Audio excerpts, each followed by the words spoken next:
আজ আবারও বৃহস্পতিবার প্রিয়তমা, তোমার চলে যাওয়া উদযাপন করি। আজ থেকে বেশ কয়েকটি বসন্ত আগের কথা। তুমি আমাকে ছেড়ে গেছো। কেন, কিসের টানে, তার কিছুই উদ্ধার করতে পারিনি আমি। এখনো দারুণ কোনো দুঃস্বপ্নের মতো মনে হয়, কিন্তু সত্যিটা হলো তুমি নেই। কেমন আছো, কোথায়, জানতে ইচ্ছে করে না। বাস্তবতা হাতে জেনেছি, মানুষ ভালো থাকবে বলেই ছেড়ে যায়। তুমিও হয়তো তাই আছো।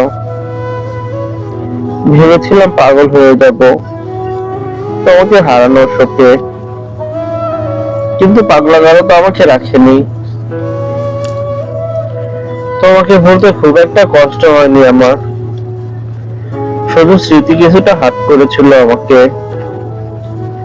মায়া একটা দারুণ অভ্যাস, তাই জ্বালিয়েছিল দীর্ঘদিন।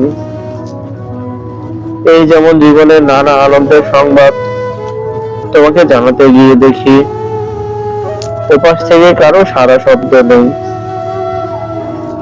প্রচন্ড দুঃখ বোধের রাতে তোমার সঙ্গ পাইনি।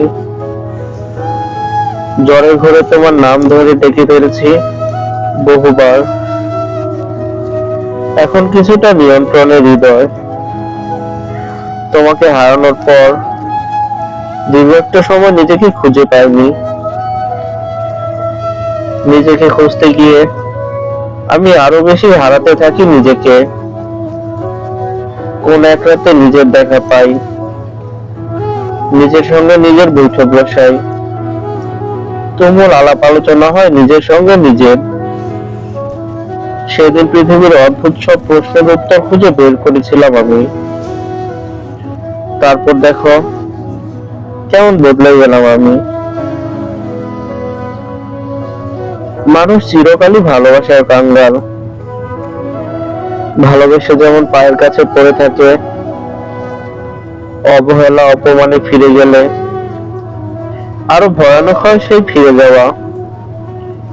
প্রচন্ড ভালোবাসার মানুষ যখন বদলে যায়, সে বদলে যাওয়া হয় দ্বিতীয় বিশ্বযুদ্ধের মতো ভয়ানক। তোমাকে আজকাল মনে পড়ে না। তোমাকে ভেবে এখন আর মন আকাশে বৃষ্টি নামে না। তার মানে আমি বদলে গেছি ভীষণ। তুমি ভালো আছো তো প্রিয়তমা? যতটা সুখী হতে গিয়েছিলে ততটা সুখী হয়েছো কি?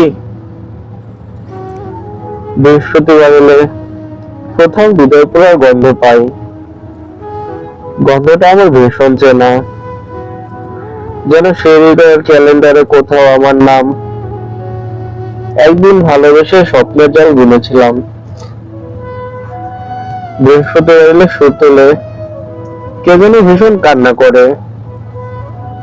কান্নার সুর আমার এত পরিচিত, যেন আমার হয়েও কেঁদেছিল সে।